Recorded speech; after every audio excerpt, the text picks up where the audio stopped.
sasakyan. Kailangan mo ba ng sasakyan dito sa Canada?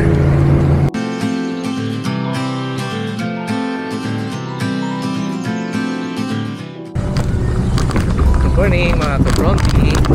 Today is June 4, Thursday. June 5 pala.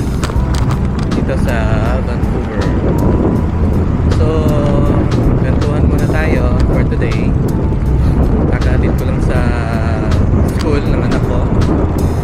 And meron tayong bibilin sa grocery. So, maganda yung panahon today. And shades ako kasi nakasipo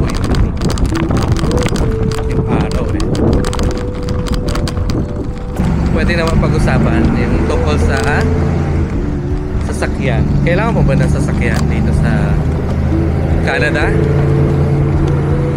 So, siguro konting background in our case. Wala naman kaming ginagamit na sasakyan. And if you see my video, last video, nag-share ako na isang practical way how to drive in Vancouver without a car. Kasi wala kaming kotse. Pero dito kasi uso ang mga car sharing. So meron ako nagagamit. Nag-register lang ako online. Dalawa yung car sharing dito, Ino and Modo. So I just registered online, submitted my copy of my license, driver's license, and then driving history na rin. So in our case kasi hindi naman namin kailangan ng sasakyan on a daily basis.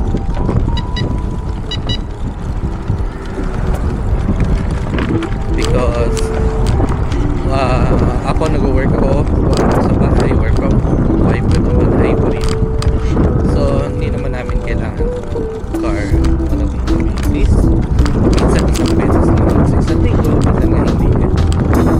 So saka very naman ang transportation dito, public transportation, reliable. May mga delay of course, not perfect, pero very naman ang public transportation dito, reliable. So dun sa bahay namin sa Condo, merong bus stop going to Guildford Mall, sa church, going to Langley. Pagkabihira ako sa Langley, saka yung Central East Surrey Central. Pwede kang lakarin kung tutuusin eh. It's just 15 minutes mo kung dadaan ka sa mga shortcut. So ganun lang kalapit.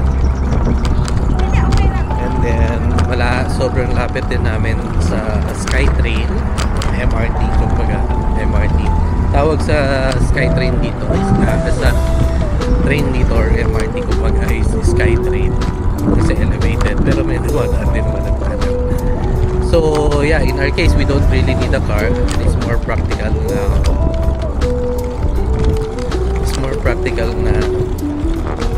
mag car sharing na lang.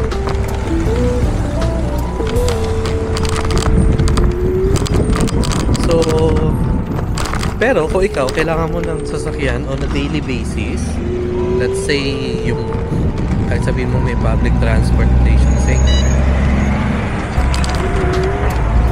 pero hindi naman sobrang reliable, then you need a car. Kasi minsan mahirap din mag-commute dito kapag sobrang lamig, diba? So papasok ko ng work, nilalamig ka, mahirap mag-commute.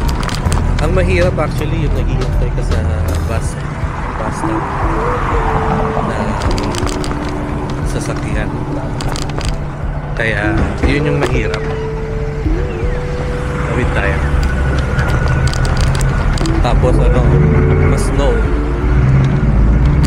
Yung mahirap eh. Pero kung saglit ka lang doon, yung tipong na timing yun, o na nandiyan na yung bus,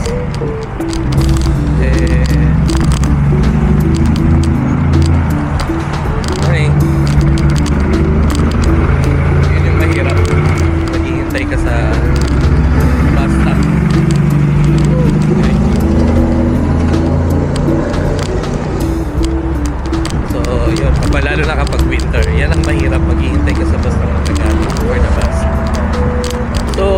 i-weigh in nyo lang ang situation, of course.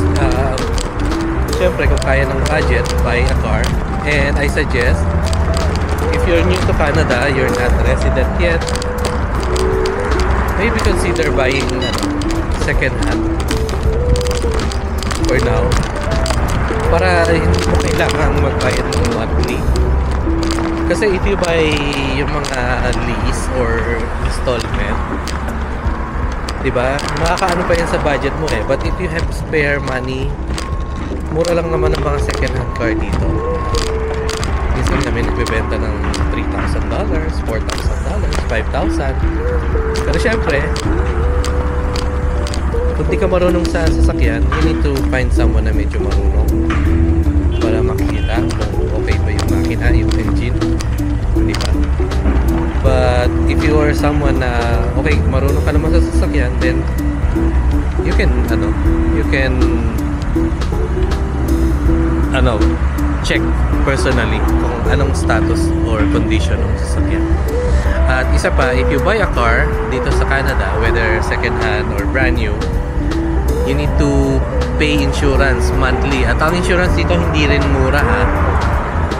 Siguro average na nagko-cost ang insurance ng mga $250 hanggang $300. Minsan mas mataas pa sa $300. So imagine mo na lang if it's $300 and convert mo sa peso. So 100 is 4,000, that's 12,000 kada buwan. Yun yung binabayarang insurance dito. I believe may package naman yung mga insurance eh. Some friends na kilala ko, medyo mababa yung insurance nila, maybe because matagal na nagda-drive. So they only need to pay like 150, 180. Pero very rare yung ganong price. So ayun, so if you need a car, assess the situation, tingnan nyo kung kailangan nyo nga ba ng sasakyan. If you need it daily for work, kailangan nyo papasok sa work everyday, then meron pa kayong mga maliliit na bata, maybe you can consider getting a car, kahit second hand, not necessarily brand new, diba? Pero kung you're waiting for your permanent residency, you don't have permanent status yet, you can buy second hand, maybe. Pero kung hindi pa nyo pa naman kailangan sasakyan at you are in the city na reliable ang public transport, like dito sa Vancouver, Metro Vancouver, then maybe hindi nyo pa kailangan ng sasakyan. Diba? Pero depende yan sa lifestyle ninyo. Siyempre, kayo magde-decide yan. If you have fun, why not? Alright, so I hope nakatulong ang video na to. Pupunta tayo dito sa grocery and maybe bilhin lang tayo konting items. Please like this video, subscribe, follow my Facebook page, and yun lang. Salamat and God bless and thank you for watching. Bye.